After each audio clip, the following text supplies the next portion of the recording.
All right, we're live. We have comments. People are waiting. We got Zach, GRB, CD Nelson. We got yep.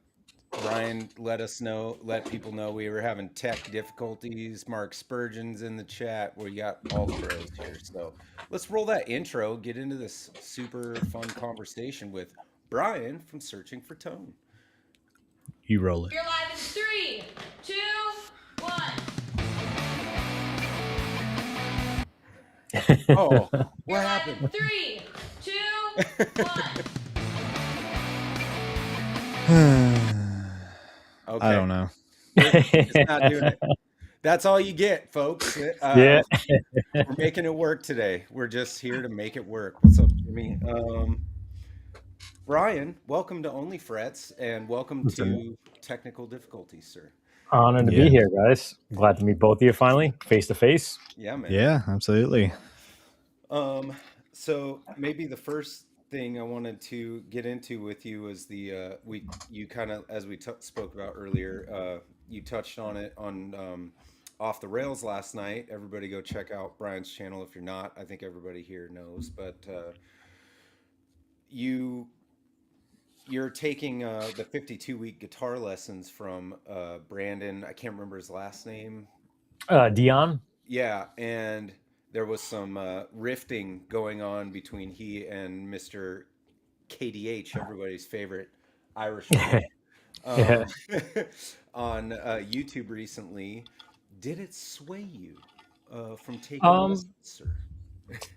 It didn't. It actually, so the whole video that he actually brought up, I never even watched that video because that's not the content that I'm interested in, and I understand where he was going. It was like that whole Mr. Beast type of mentality of making like shock content. Like I'm going to, dip my balls in honey and run through the Smoky Mountain Forest and see if I can get out 10 minutes. And if I do, I'll get $10,000. Like it was built on that type of premise. To never ever wanted to watch it before. And I really honestly, KDH's video reaffirmed my not wanting to watch him.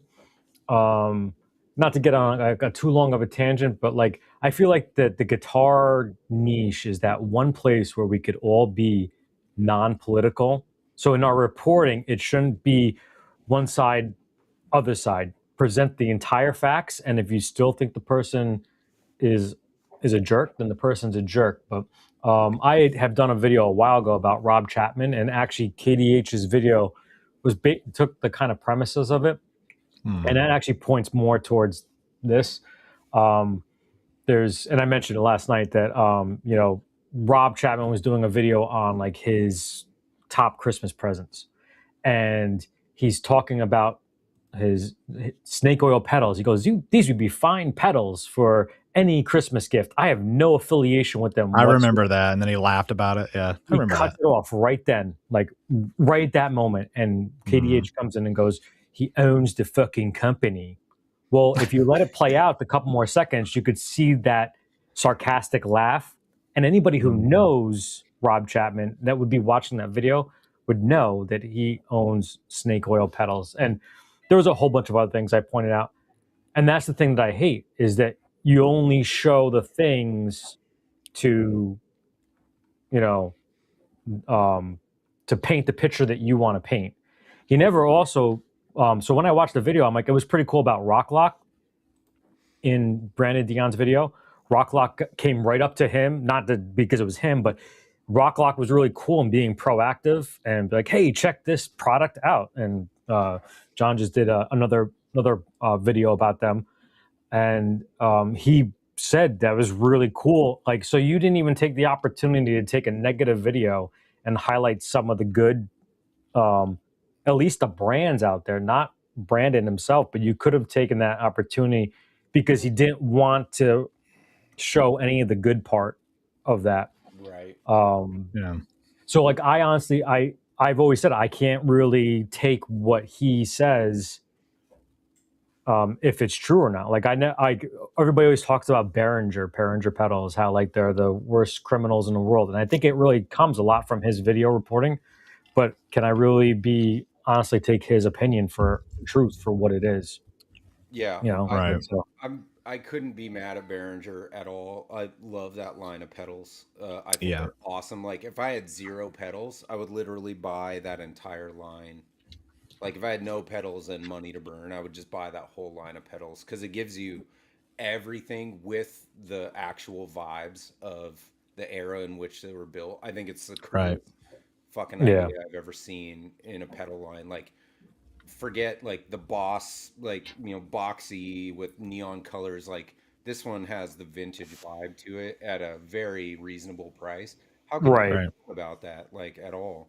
But And that's really what he goes after. He goes after big brands, goes after big content creators, yep.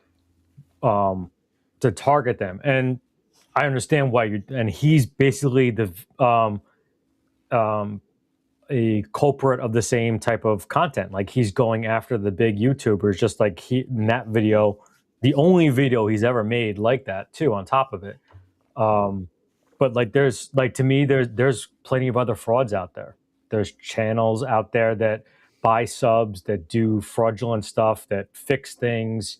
I mean, even I guess we all know who it is now, but like I don't think he has done a video on that Soul String guy that 60 Cycle and Landon Oh did. yeah. You know, but that's because he knows that that's 152,000 fake subscribers that follow that guy, and so he's like, like that's the thing is like, and I don't want to bring heat on all of us now for No, talking. that's what I was going to say about it though, is that it's exactly right. He wouldn't go after someone like that because you're not going to be going after him to his 152,000 person audience because they don't exist. Right.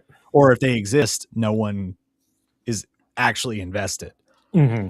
And I mean, so there was another guy on this topic. There was another guy I watched earlier that was going after Tyler Larson and Music Is Win.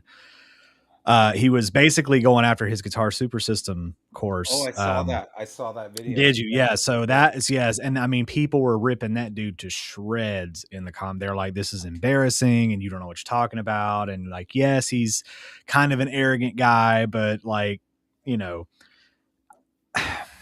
that one's hard. But I believe that he is. I mean, you look at who he associates with. Trying to be like, oh, his right hand technique is not great. I'm like, have you seen Marty Friedman? Right. Like, I mean, you're gonna have a panic attack when you see how he holds a pick. Yeah. So it's one of those. Like, and I get it. He's a guitar teacher, so I kind of get what he's saying, where he just wants like technique to be right and stuff. But I mean, the video kind of didn't make any sense to go after him. In the way, just to piggyback on that, Jonathan. Sorry. He's not, that guy is not the internet's guitar teacher. That's Paul I know. David's, and same with Tyler Larson. He's not the internet's guitar teacher. It's Paul David's. Like he's the king of that. Like he's the king of online YouTube guitar lessons. And then the next guy down also is not either of those two gentlemen.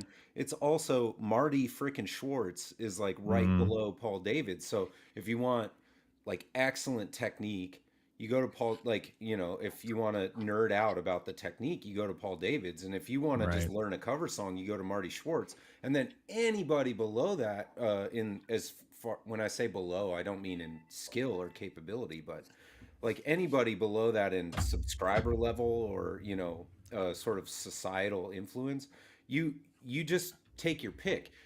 Brian picks, Brandon Dion, and Dion. I pick Robert Baker, and Johnathan picks whoever he picks, like who's that shreddy guy, that Jamie Slays or something like that. Oh yeah.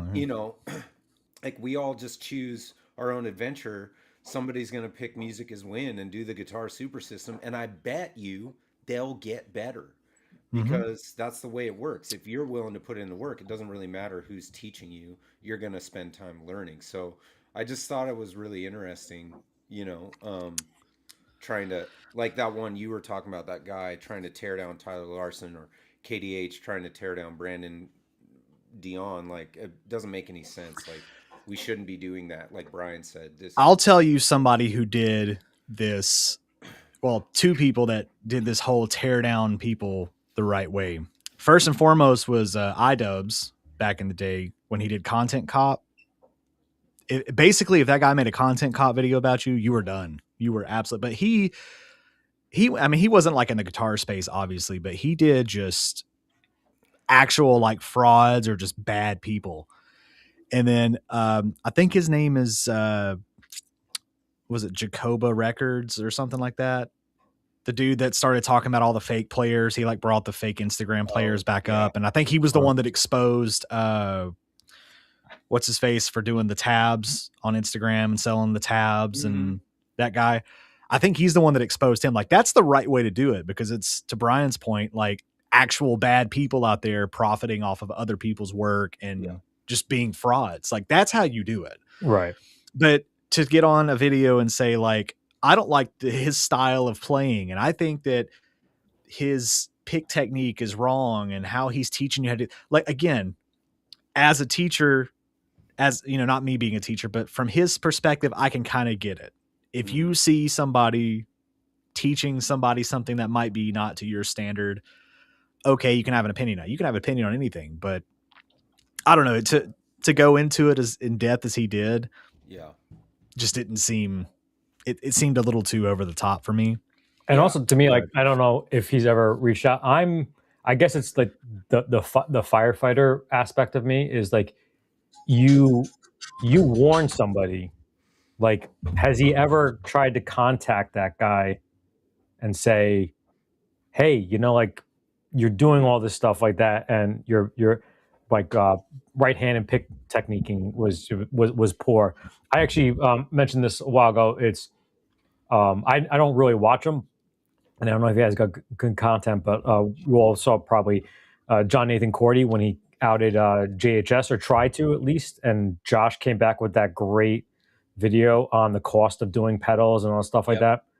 To me, Johnathan Cordy is a YouTuber that could call up Josh and do a podcast like this and talk about it and find out the real answers, instead of just assuming that JHS is, you know, ripping us off. Meanwhile, you find out that JHS is really hasn't changed prices in 15 years and has probably been ripping themselves off, because they could have easily upped their prices. But like, for me, it's like, you could either make a video or you could actually go to the source. And when you have that influence and that reach, like, I couldn't call up Josh. I might actually probably be able to, just because he's that nice of a guy. And get the answer. But like don't make a video on something that you could easily go to the source, and you could have a those two could have a round table discussion. I mean, I DM'd Josh directly on Instagram when my pedal broke, and asked him, what do I do? I know that says this on the website, but I don't have this thing. And he's like, it's fine, just send it. And he was super, like, he didn't, go into a big long-winded thing, and we're not friends now. But like, these people are accessible for sure. So to your point, like, it would be the non-internet, like non-Twitter way of actually like getting to the bottom of an issue you're having, would be to contact the person and have a human discussion. But we're so beyond all that now that, to your other point about not bringing politics into it, like, we all act as if like JHS is CNN and, Johnathan Cordy is Fox News, and they just talk, like, it should have been a discussion for sure. Anything. We have a good question here from Strings and Pucks. Is that the guitarist that tried to con Rick Beato? He got in a lot of trouble for stealing people's stuff. I think what the guy, I can't remember his name, which is, I guess, kind of a testament to his legacy, right? But we all know who we're talking about here. It's so yes, but he's the one that Rick Beato said, "Oh yeah, I made a video on it, but I'm not gonna." Giacomo. That's it. Just see right now. Giacomo. Yeah. Giacomo Turra or someone like that. Turra, that guy. Yeah, that guy got drug through the mud twice now, and for frankly, for good reason. I mean, Yeah. I don't The think. balls to try to come back is Oh, what Yeah, that's what threw me for a loop. And then he was doing the same thing, like in a different, like in a roundabout way. I'm like, what are you yeah. doing, dude? just I mean, he could have like unwavering capitalized on it. He could have came like back with like a mustache and like glasses and like Right, played done into it. something. Put on the nose glasses, Yeah. like the old school detective mask. That's Yeah. funny. All Try to right, well, weekend at so Bernie's that shit. in closing, no reservations. You're gonna take lessons from this dude who KDH doesn't seem to like, and what had the balls to go on with KDH. I mean, to me, that would reinforce my decision to spend that amount of money with a person. Like he had the stones to like confront KDH and also say, yeah, I tried a thing, it didn't work. I mean, I really like that interview. We need Yeah. more of that and a little less of sniping each other, I think. Here's another guy that got a lot of heat, which kind of because okay, so in this whole thing too, and I just wanted to say this before I forgot about it. I don't really know Brandon Dion, like his channel. Like I've saw his face and I'm like, oh yeah, it's that guy. But Right. I didn't know he was whatever. The other guy that was in the video, there were two other guys, but the one guy that I saw in there was you guys know who Shred is? The guy I with the only big found him beard? out actually after that video, so I subscribed to Yeah. him right after too. So that's what I'm saying. I saw him in there and I was like flabbergasted. I'm like, there's no way that like to me, he puts on a bit of a character because his whole shtick is that he's 666 this and we're gonna take this and put your finger here. Like that's his Yeah. whole shtick, right? It's funny. And it's people always sit and say, well, he's arrogant and he's this and that. I'm like, no, but he's a good, like, he's That's a the- good person to learn from. That dude knows his stuff. And that's Right. kind of along the same lines and of Brandon too, is like his videos definitely he comes off right off the bat, and a lot of his shorts too. You would think that he's like arrogant and he's like just a jerk. Like he always tells like it really pisses me off, and then he goes now just leave and all this stuff like that. Yeah. But if you actually watch a video, it's just like sarcasm. It's like almost it's not really. It's like he said, he puts on a like- character. Yeah, it's a character, and when you Yeah. get into it, like it's really just like bullshitting with a friend. It's more of a less of a authoritative instructor and more of like like a really cool guitar instructor. You're Locker room vibe. Well, and I give Brandon like all the kudos in the world because he got on there and he was like, look, I put it up and I kind of was like, maybe some of the stuff could kind of come off as whatever, but I'll see where it goes. And he's like, I'm not going to take it down. I'll just own it. It's there, whatever. And I'm like, that's admirable. Yeah. And then, him, because a lot of people always like to try to pull that like, oh, it's just a character, like as an excuse. In his instance, I think he seemed genuine enough to believe it. But again, if the rest of his content is like that, that just reaffirms like, yeah, it probably was a character. I think some of the stuff that KDH had shown, whether it was shown in the right context or not, it's like some of it kind of came off as and bad taste. It was, but he even admitted like, to it. He kind of edited the interactions with the two females, like as if he was confusing them, racially. Yeah. And those were two separate instances in the video. And just you highlighted Mark video. I would have more respect for his reporting if it was unbiased and it wasn't spent this. Like I would accept it if it wasn't cut intentionally at times to cater to his reporting. So it makes me feel discredit in what he has to say. Like, and I go back to the Rob Chapman thing. If you watch the video, if you know about him and you watch his editing and how he cuts it up, and he does not point out anything at all whatsoever, at the time of this video, Rob has 500,000 subscribers and all stuff like that. So the average viewer knows him. Like it totally discredits me. That's why, like when I do watch political news, I watch both sides so I get the actual. Well, yeah, you can't just watch one side because then it's just and that's a problem. This people bad, these people bad. It's like, but where are the People facts? KDH's video and they won't do what I do and actually go watch that video. Because like I said, I never watched his video before. I watched all of his other videos. Never watched that video. Those people won't go and watch his video and make up their own mind about it. They'll just take him for what it's worth and what it's worth. There are no free thinkers. To me, that's tunnel vision. That's not being a free thinker, like you said, being a free thinker. Yeah. Yeah. Not non-guitar related, but do any of you like or watch Whistling Diesel from Steve Gunner? I do, but some just don't understand him. I'm aware of Whistling Diesel, and I think people get upset at him for destroying cars. I guess that's all I know him for. 2 Yards chose violence today. He only watched one side. 2 Yards. I only watch Brooklyn Side. I get. Yeah, you're totally right, though, Brian. And like, it's the underside is what he watches. That's not what he's telling you. That's right. But yeah, I mean, I just think a little more like go. You know, people say this now, like do your research. Like it got sort of co-opted to mean something negative, but you should like if you're watching an argument like that, you should go, like you said, go watch the root source of the video. I mean, and figure out if you agree with that video or you disagree.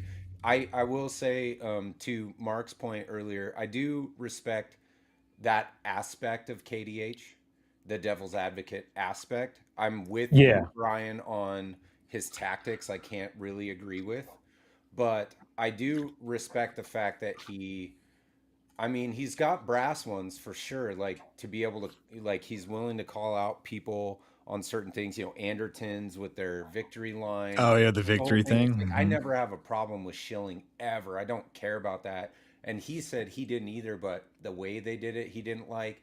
I could kind of see his stance on that. At the same time, I just frankly don't care about that issue at all.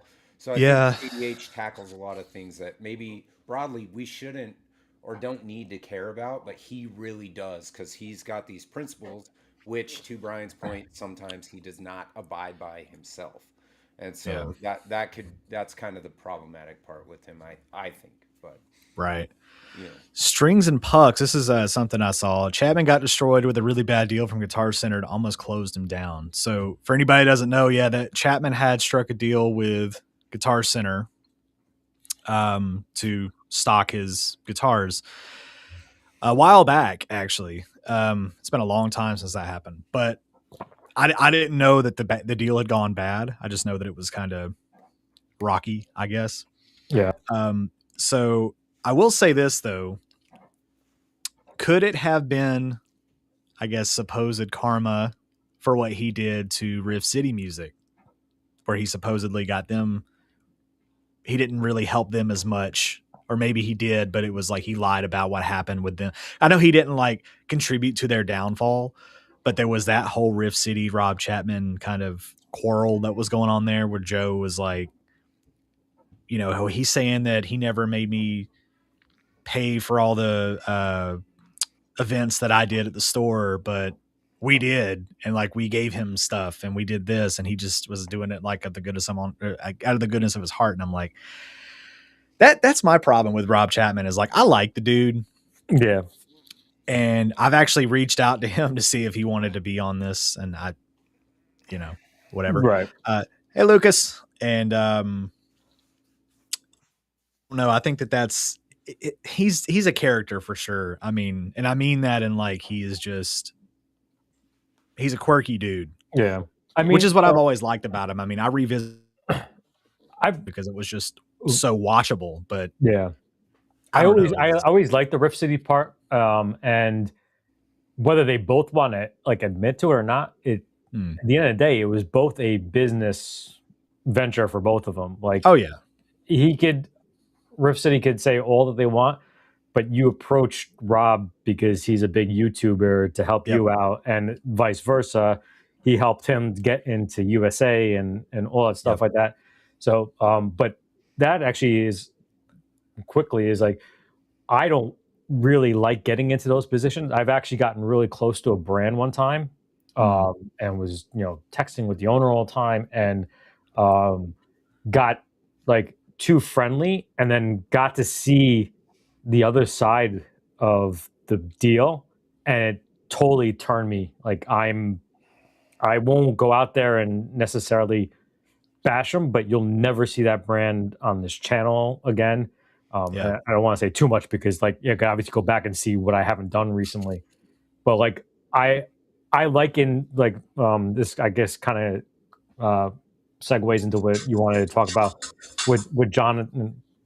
Some of the interactions we have with the brands, but it's not like we're inviting them over for dinner, but they're very Right. friendly.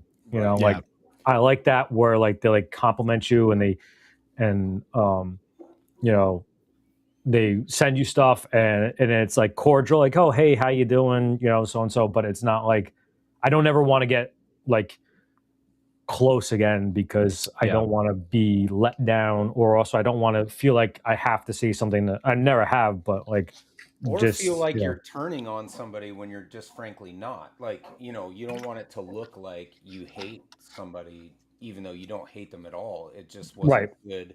Yeah. It wasn't a good fit. And this is really great, and we should segue right here because I want to hear what the two of you have to say, because I have my very first like fully sponsored video coming up, and you guys have both worked with this brand before, and um, I I left a review on one of their products. They really liked it, and then you know I mentioned to them that I knew Jonathan and do a podcast with them, and that kind of turned into like some really nice emailing, like you were saying, Brian. They're very cordial. Say hi to John for us and all that stuff, and it was really cool. It feels really good. I'm a very small channel, so I shouldn't be sponsored at all, but it's you know it's a little start down that path, if you will.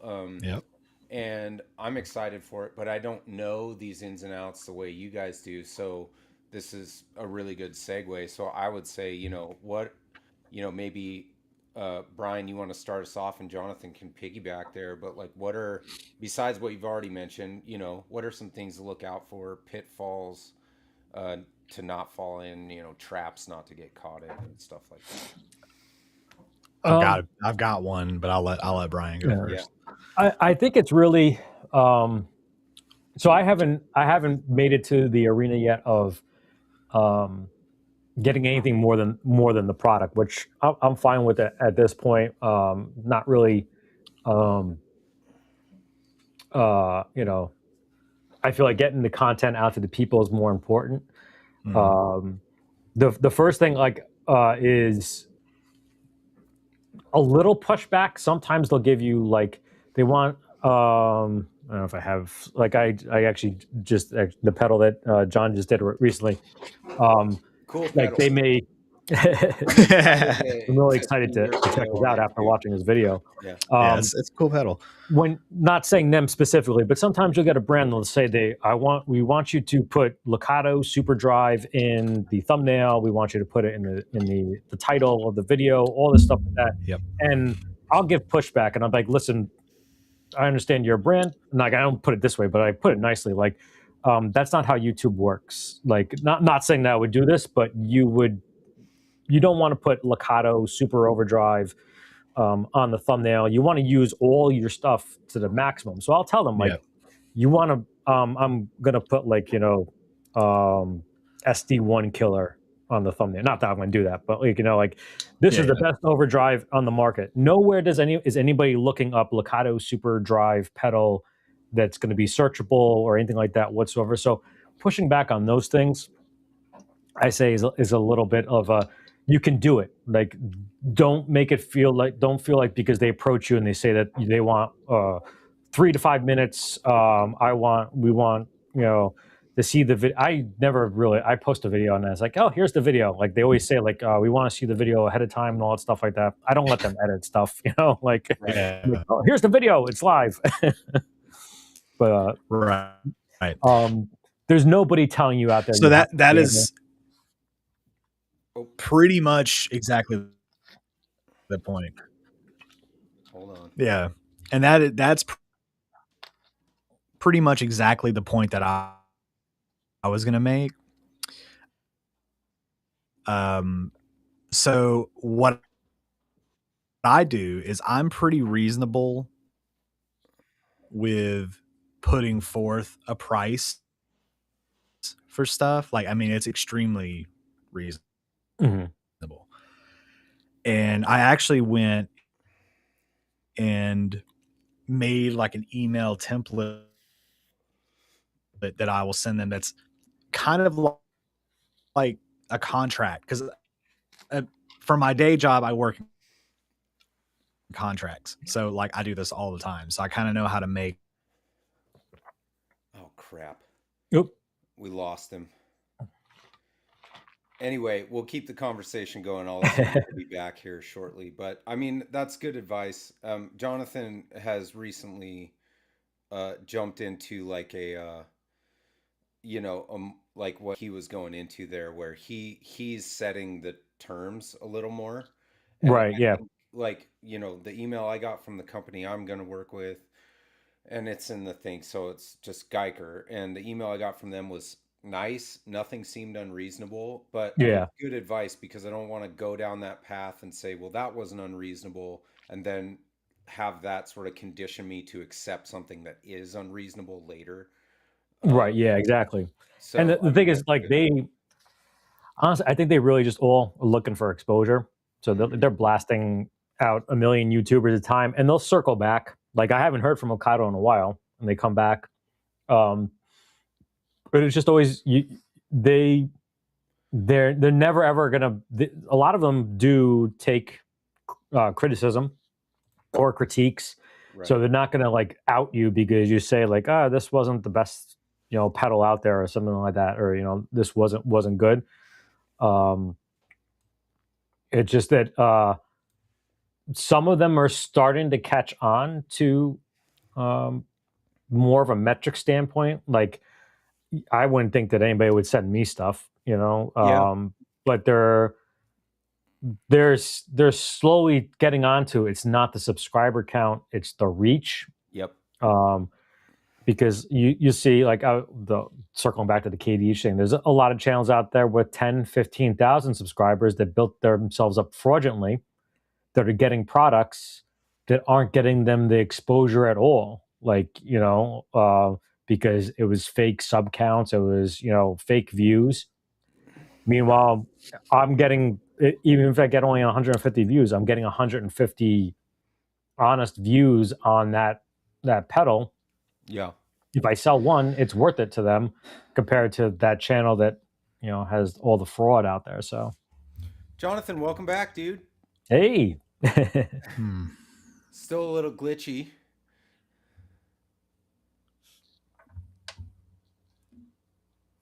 Dang it. Yeah. It wouldn't be a stream without technical difficulties. No, it would not. It would not. Strings and Pucks has a good question. Brian, how much information about the product brand should you put in the title or thumbnail? I'll start from the basic, what I got from my partial sponsorships, where a lot of times they were just like, just put the link in. I think it depends on the company, right, Brian? Yeah. So honestly, I could not do a master class because I'm not good at this shit. Obviously, I don't get a lot of views, but I know what not to do. YouTube suggests, or the pros, no more than 4 words in a thumbnail.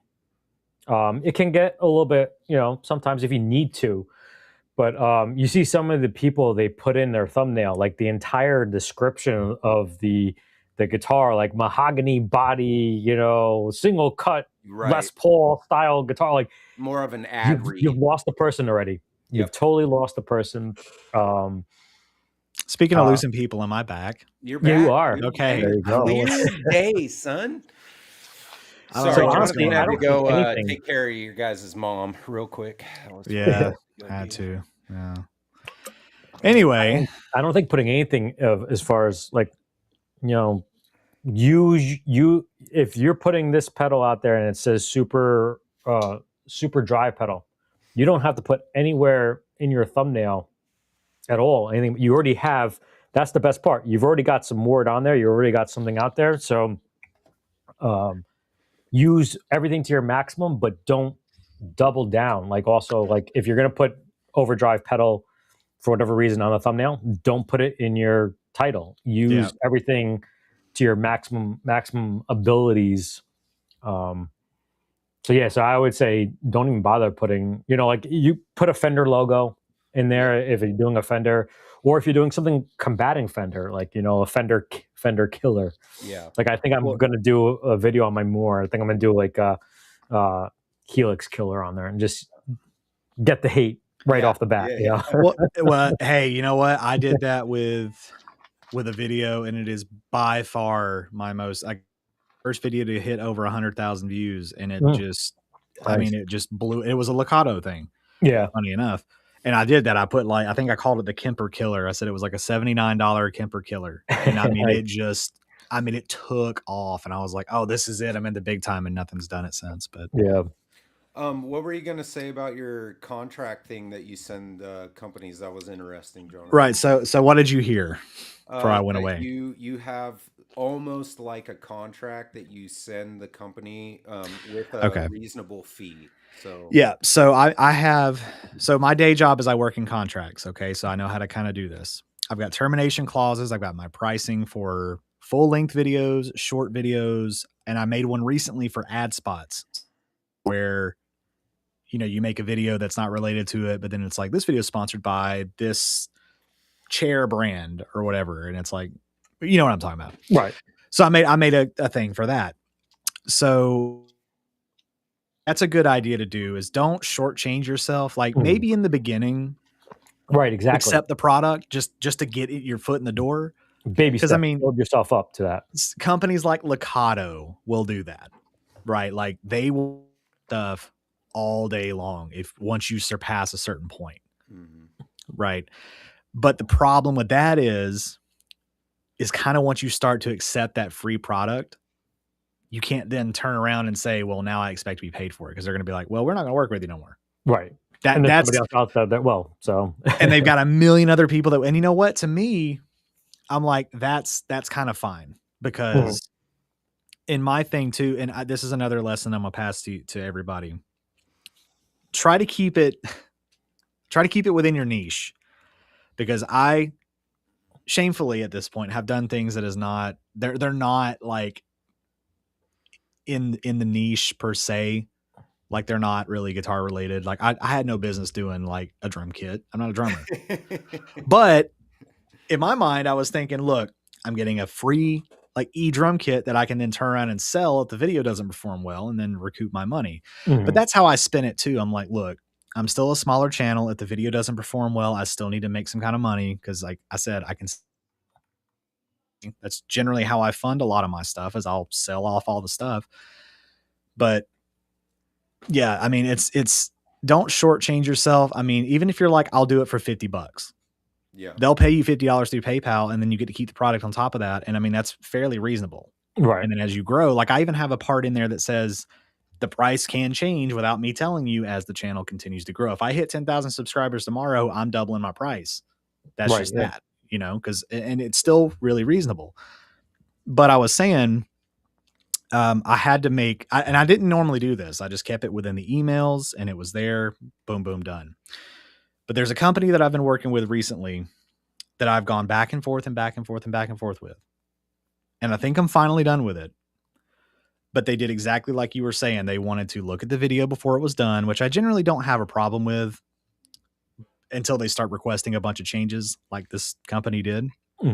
They are paying me, as well as letting me keep the product and stuff. And it's one of my higher paid things. So I'm kind of being a little more lenient with it. But I had to go in and be like, from now on, if you agree to pay and you want to view the video, any revisions you make, it's like, it's this much more per revision. Oh, wow. And I mean, I'll reserve the right, obviously, to be like, I'm not going to go change. If I said this is bad, unless I just misrepresented the product, like I didn't understand it, and you explain it, and then I go back and really review it, and I'm like, oh yeah, this is actually good. Right. That's fine. But if you're trying to like persuade me to be like edit it out, like we didn't like he said that, sorry, make a better product. It's kind of my thing. And because I don't ever do that. Yeah. If I don't like it and I understand it, like if someone sends me a guitar, I know a guitar inside out, upside down, back, forward, left, and right. If it's bad, it's bad. That's just how it is. but I might not understand a pedal is what it is. But yeah, I mean, that's the whole thing. If you can, even if you just use like Chat GPT or something or Copilot or whatever to just say, hey, draw me up some terms and conditions that I could use as a YouTuber. Even if Johnathan just emails the contract he uses over to Brian, and I could do that, and you could just change the pricing. And I mean, honestly, it's pretty rock solid. And I've got it, like I said, I've got a shortened version if you just need the shortened version. I've got a really long drawn out version that is like a contract, and I've got one for ad spots.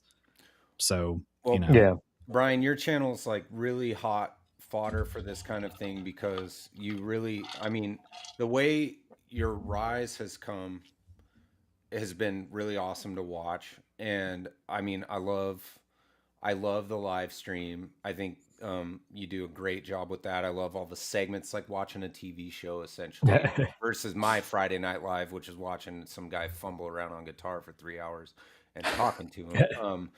I like the way you do your stream, and the way that you've done your channel. Like your review videos are like Jonathan's, just really clean, concise. You guys have both done a great job of like cultivating a style, and I have a lot to learn from the both of you. I probably, just from maybe for the guys in my level or whatever, as far as like, subscribership and stuff like that, I have a hard time, like when you tell me, Brian, about, the bad experience, or Johnathan tells me about the bad experience, I kind of am like, okay, so I want to, like, I'm walking on ice here. Like, I don't want to fall in. Like, it's not thin ice, but I don't want to fall in. So I'm going to pay attention to cracks.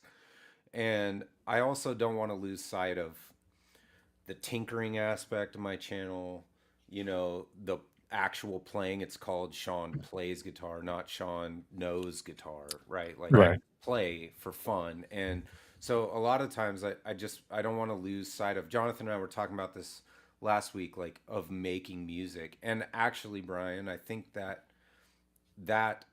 is going to work its way into your channel more organically through your lessons and stuff, which is why I keep saying I'm so excited for you to do that, because I think that's just going to open you up.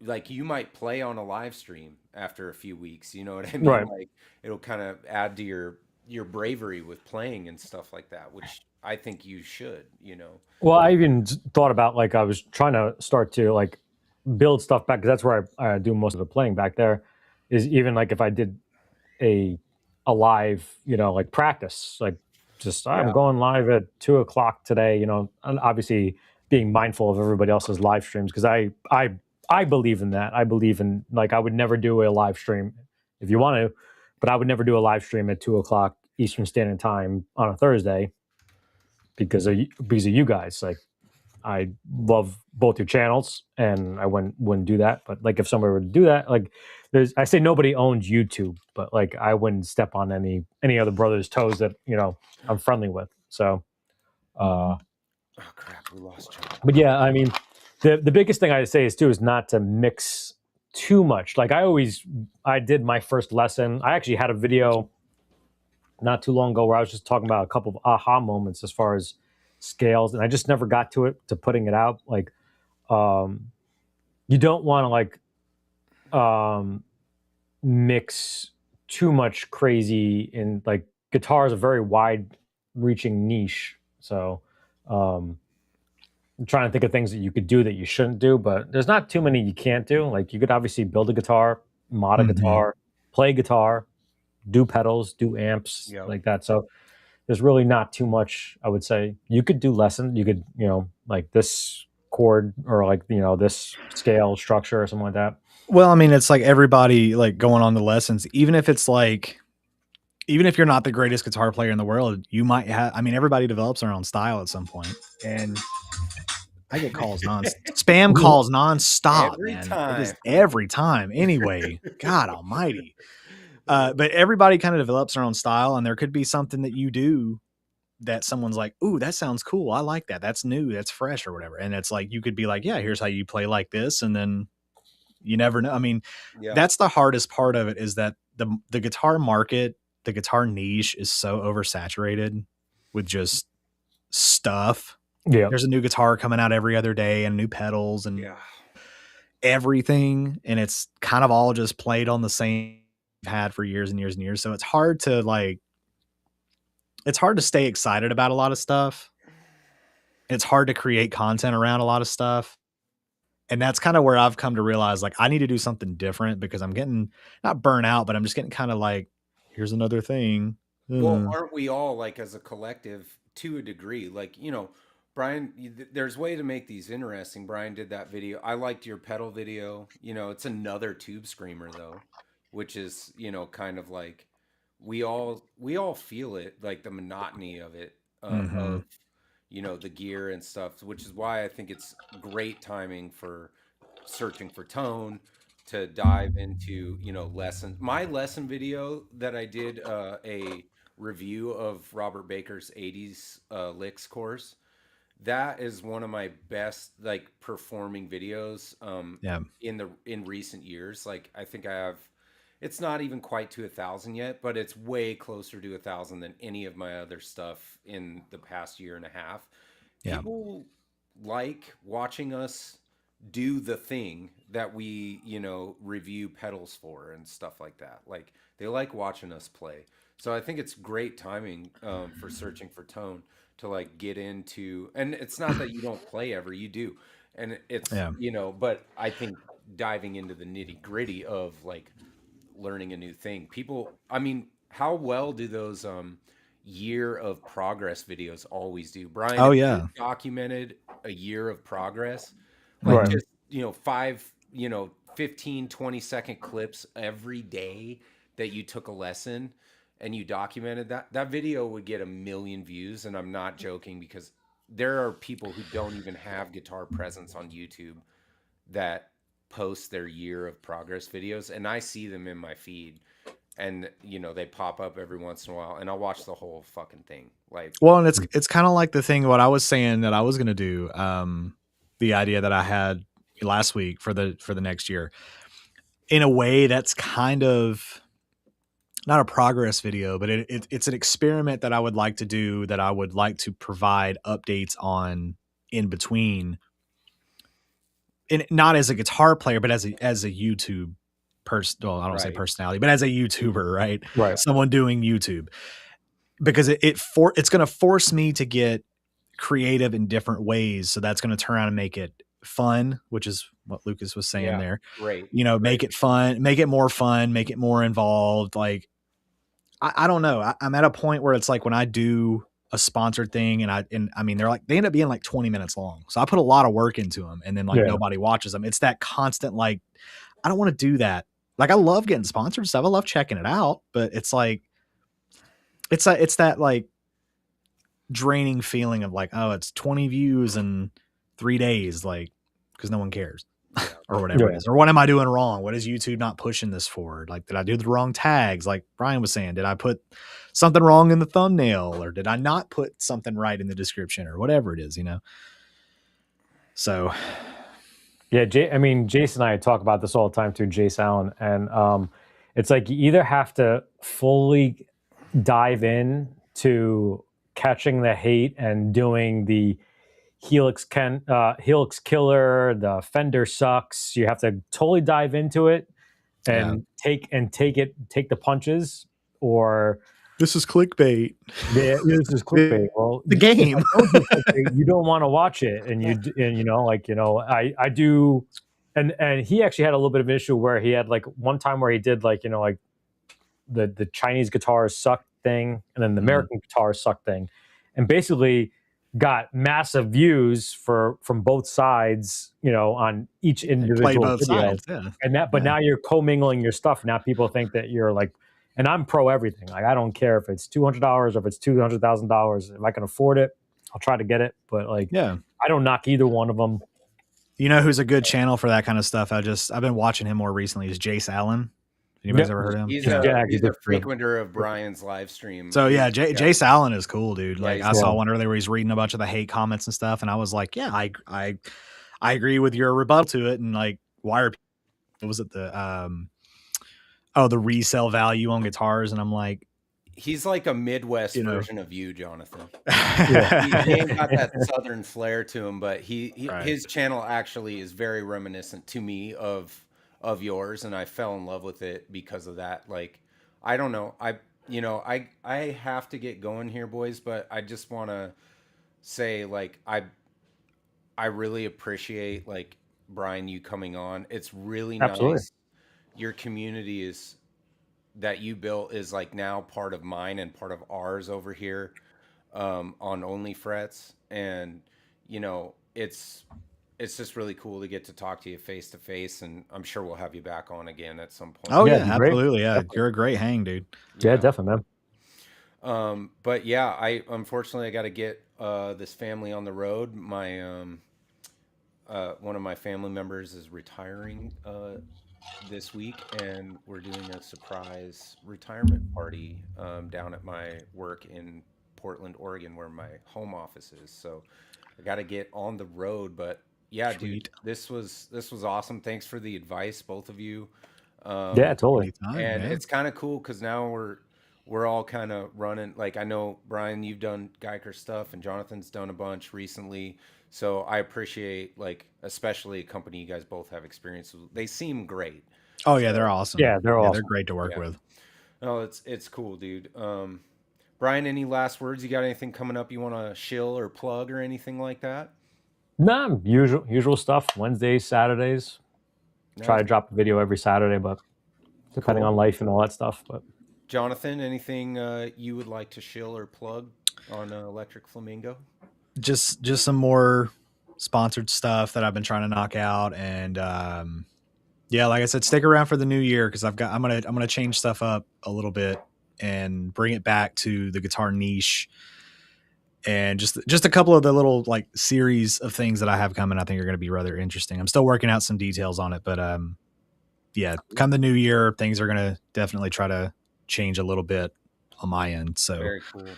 Well, we're kind of all three moving in opposite directions here, and we'll probably converge somewhere in the middle because I'm doing I have that sponsored video coming up, and it's going to be pretty fun, pretty nerdy, I think. yeah, oh yeah, Tinkering, modding videos, so that'll be fun. And then next week we have Lucas Fowler coming on the show, and that's going to be super nerdy, and I'm really excited to have him on here. oh yeah. So, yeah, thanks, guys, and thanks everybody in the chat. Great conversation. Thanks for chipping in for us a little bit here and keep things going per usual. I'll try to stick around the entire stream next time. Yeah. I'll probably drop off next week. Yeah. It's never ending over here. Yep. Everybody check out Brian's links if you don't have them already. Maybe Enzo isn't. I'm not sure if he's part of the Searching for Tone, the SFT community, but much appreciated. And we'll catch you all next week. And I'm sure I'll be on Brian's live stream chatting it up next week. Yeah, thank you guys so much. Awesome. All right, guys. Appreciate it. Y'all See you take guys care. later.